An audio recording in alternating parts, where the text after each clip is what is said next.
It's great to have Wasim Akram along, the great Wasim Akram, to talk about left-arm swing. What are Muhammad Amir's great strengths as a bowler?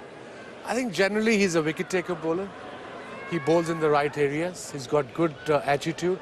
And he knows what fast bowling is all about, especially bowling in this part of the world, in England. Remember the last tour, the way he bowled, especially at Lords, he got first five odd wickets.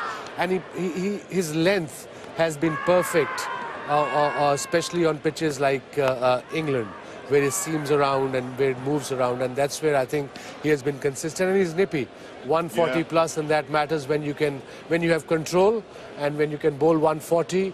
If you can swing both ways, and that's what exactly Amir has been doing since he made a comeback. So he has been phenomenal. But so far, whatever I've seen, Nasser, the press or the television, it appears to me it's Amir versus England.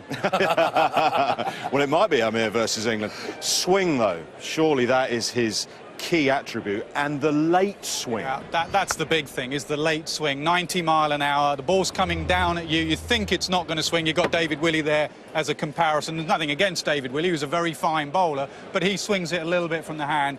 When it swings so late, as any batsman, right-hand, left-hander, at that pace, and also here's a lad that can hit you on the head, can hit you on the foot, a bit like this man. Yeah. You're a little bit standing back. The game against Somerset recently was a classic example of that. He showed late swing, late movement, and the batsman had no clue which way that ball was going because he's pretty subtle out the hand. We'll come on to that in a moment. Hold that. Is there any key to the grip to get that late swing, or is it the faster you bowl, the later it's going to swing? I think it's sometimes, to me, I think it's natural. Either you have it, either you don't.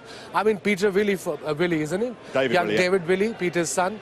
He's a tremendous bowler. He's got pace, but as a batsman, you guys can be able to pick this is in swing because you can see the release of the ball is coming. But with Amir, he grips it that way and he flicks it at the last minute.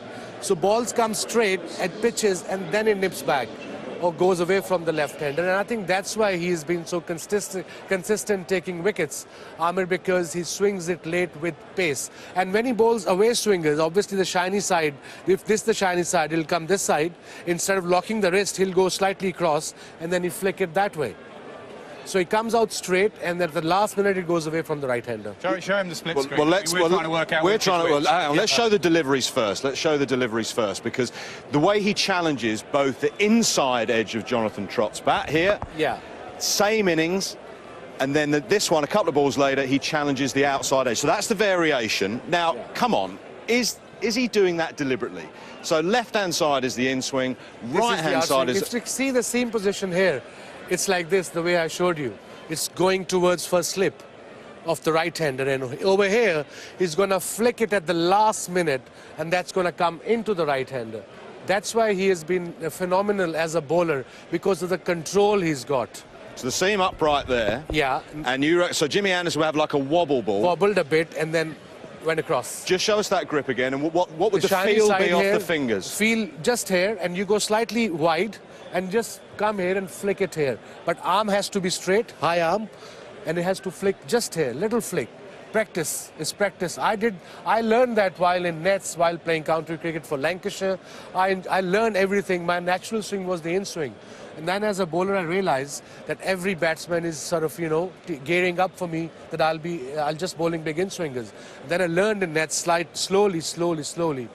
When you start off something new in fast bowling, your pace decreases because your wrist muscles are not used to that grip.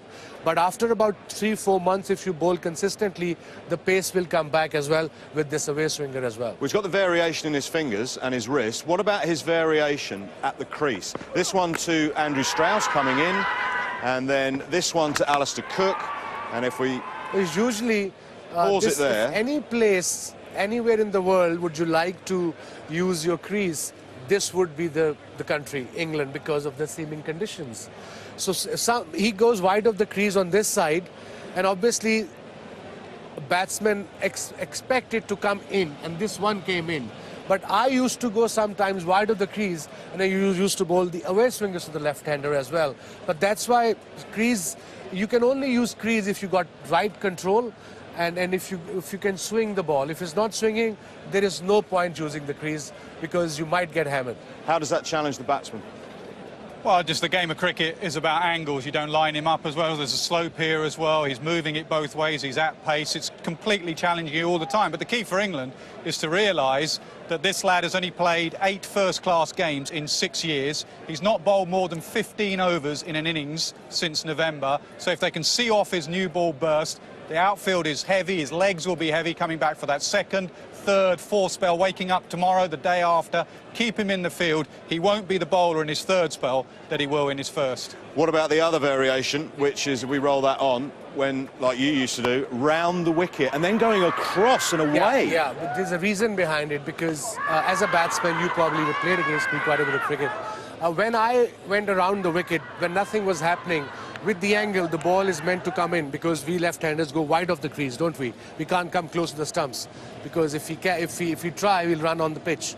So when you go wide of the crease as a bowler, you're teeing up for me, you're gearing up that with the angle is going to come in. But that's where you go, just flick it a little bit, it's going to release your hand, it's going to come in with the angle, it's going to pitch, and then it's going to go across a little bit, and that's where you get the edge. Makes it sound so simple. Hey, take the ball away through it. Good to see an old friend back, this Duke ball, eh? It's great to see you. Waz is going to be on our verdict this evening for our highlight show. Divides opinion, David, as you mentioned, but he can bowl.